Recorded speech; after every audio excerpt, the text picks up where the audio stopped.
Alright, welcome back to my YouTube channel. I'm Mandy's Vlog. Eto, at matindi, mainit na naman mga kaibigan. Itong ating tatalakayin tungkol dito.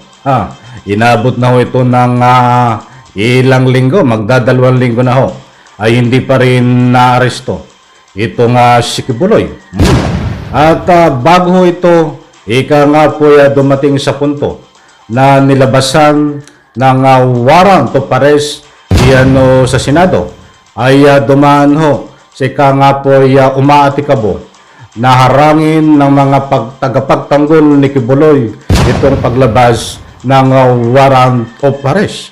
At hindi ko na po isa-isahin sa inyo, at marahil alam nyo na ho yan kung sino ang humarang, mga kaibigan, na senador ni Kibuloy. But sa puntong ito ay bigyan po natin ng papuri highlight itong si Senador Rapi Tulfo, sapagkat dito ho sa kanyang pagrespeto na paglabas ng warrant of arrest ni Kibuloy sa Senado ay hindi niya po hinarang, but membro po siya ng komite sa pamumuno po ni Risa Ontiveros, Senador. Nako, matinding mga kaibigan. Bago po natin papatuloy itong ating pagtatalakay dito kay Rapi Tulfo, ay kaunting paalala lang ho, sapagkat kung bago pa lang po kayo sa aking maliit pa na YouTube channel, inaanyayan ko po kayo, please subscribe, sabay-sabay po nating i-like ang video na ito kung nagustuhan nyo po. Ako'y muling nakikiusap mga kaibigan, kung pwede lang, patapusin po nating panoorin ang kabuuan ng vlog na ito. At nang sa ganon, lubos po nating maunawaan. Ito, palakpakan muna tayo. Ay siguradong sa kampo ho ng DDS, lalong-lalo na po dito sa kampo ni Sara Duterte, Vice President, ay iiyak po ito. At marami po nilang gagawing balak. Talagang balak ka? Ano ba itong balak na ito? Bigyan po natin ng highlight itong nangunguna. Nangunguna sa survey sa pagka-presidente. Itong si Idol Rapi Tulfo. At pumapangalwa na itong si Sara Duterte. Noong mga nakaraang buwan ho, ay halos tabla at nangunguna itong si Sara Duterte. But ngayon ho ay nangunguna na, naungusa na. Di ba? Itong ika nga po si Sara Duterte ni Senador Rapi Tulfo, simula hunong hindi niya pagkampi diyan ho sa ika nga po usapin na Kibuloy. Simula lang ho nung hindi niya hinarang ang ika nga po paglabas ng warrant of arrest diyan ho sa Senado. Para sa lubos niyo pong maunawaan, ay babasahin ko po sa inyo itong naganap na survey mula dito sa politiko, mga kaibigan.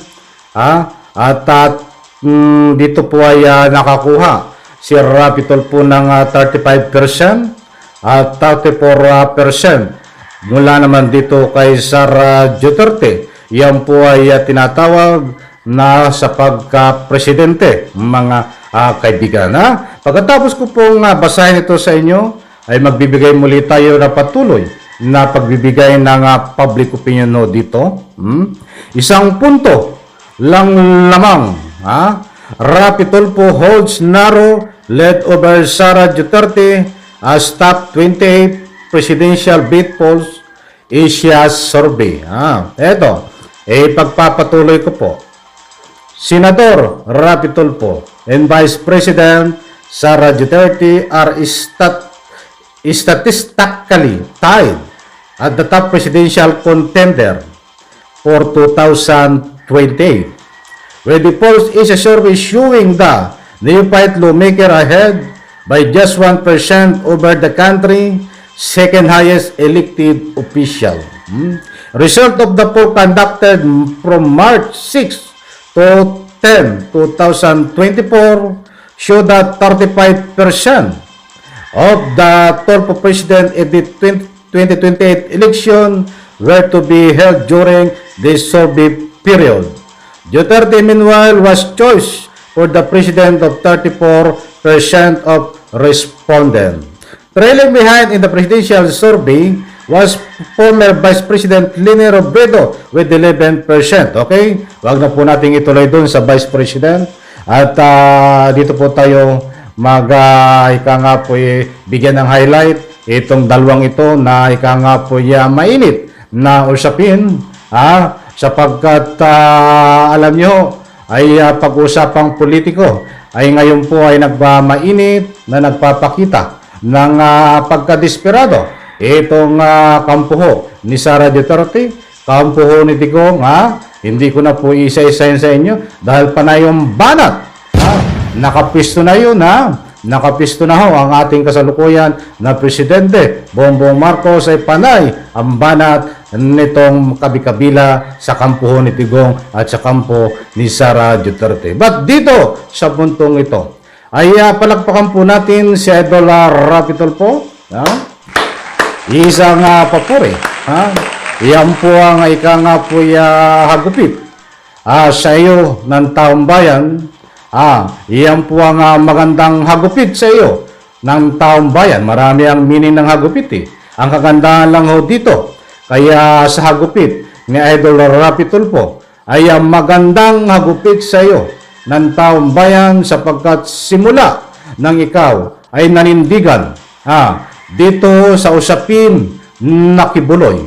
Alam ko, Rapi Tulfo, ayon sa aming mga impormasyon ay kaibigan mo si Kibuloy but hindi nanaig sa inyo ang magkakaibigan between Kibuloy bagkos hindi mo hinarang ang warrant of arrest diyan sa Senado at nirerespeto mo.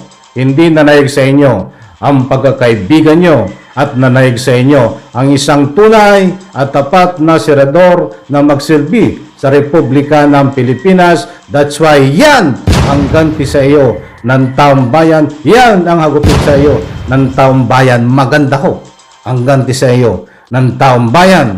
At yan ho ay walang iba kundi number 1 ka.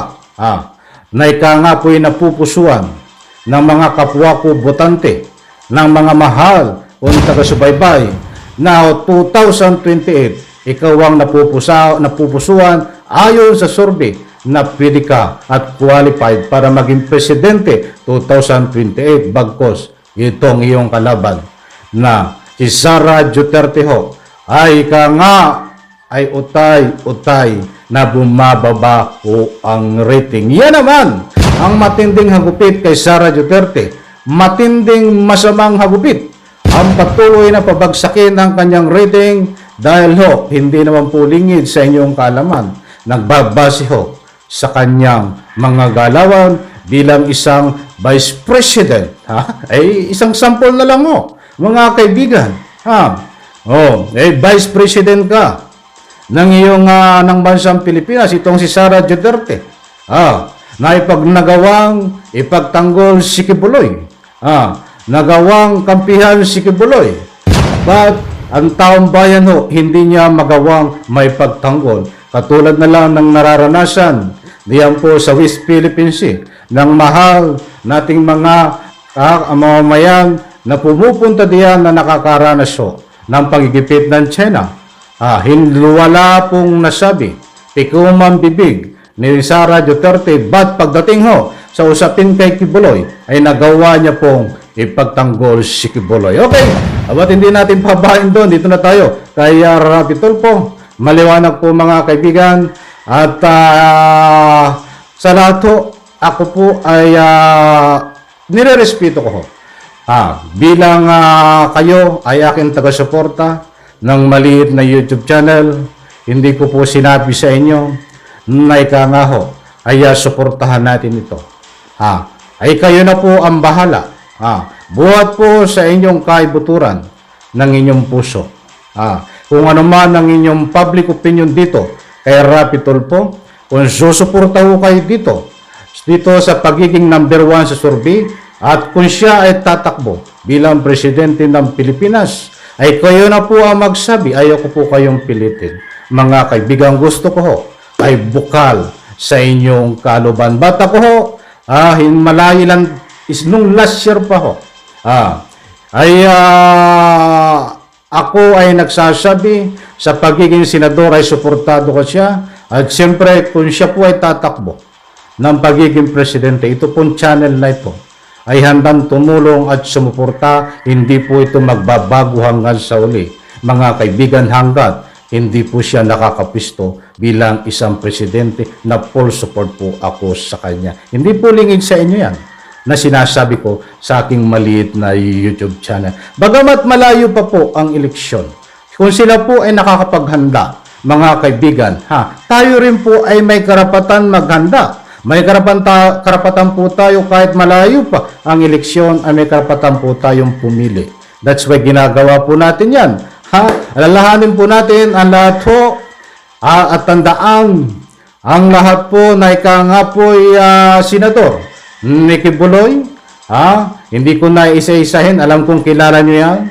Ang lahat na pag-aari na senador Nicky Buloy, wag po nating susuportahan yan, mga kaibigan, dahil yan ay pansariling interest lang ang nga po pinapakita at pagsilbi. Hindi po sila nagsisilbi sa Republika ng Pilipinas. That's why nagkabistuhan na. Nandiyan po ang matitibay na ebidensya. Si Kibuloy lang po ang nga po pinagsisilbihan yan. Sayang ang pinapasahod po natin diyan bilang mamamayan na ang pasahod po diyan ay ginagamit po at galing po sa buwis ng taong bayan. Okay, alright, tandaan po natin yan.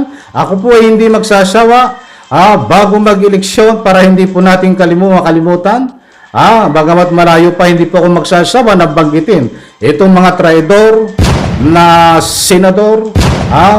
Ayan po ay muling ipapaalala ko sa inyo para hindi natin makalimutan. At yan po ang ating latest update na ito po ay related din dito sa pagtatalakay natin sa kaso ni Kibuloy, sapagkat kung matatandaan nga po natin, simula ng nanindigan itong si Rapi Tulfo na hindi nananaig ang pagkakaibigan nila ni Kibuloy ay bumaliktad. Hindi niya pinagtanggol si Kibuloy, bagkos hindi niya hinarang ang warrant of arrest diyan sa Senado. So ibig sabihin ay magandang pangitayan po yan sa isang nanunungkulan bilang isang senador ngayon.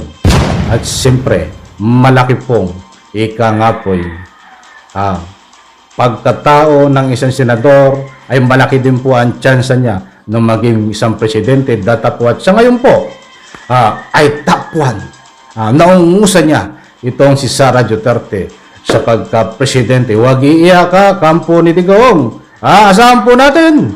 Itagaan nyo sa bato bukas makalawa. Susunod na araw, marami pong ibabato kay Idol Rapi Tulfo na galing po sa kampo ni Sara Duterte na masama. Mag-i-event po yan, mga kaibigan. But wag po natin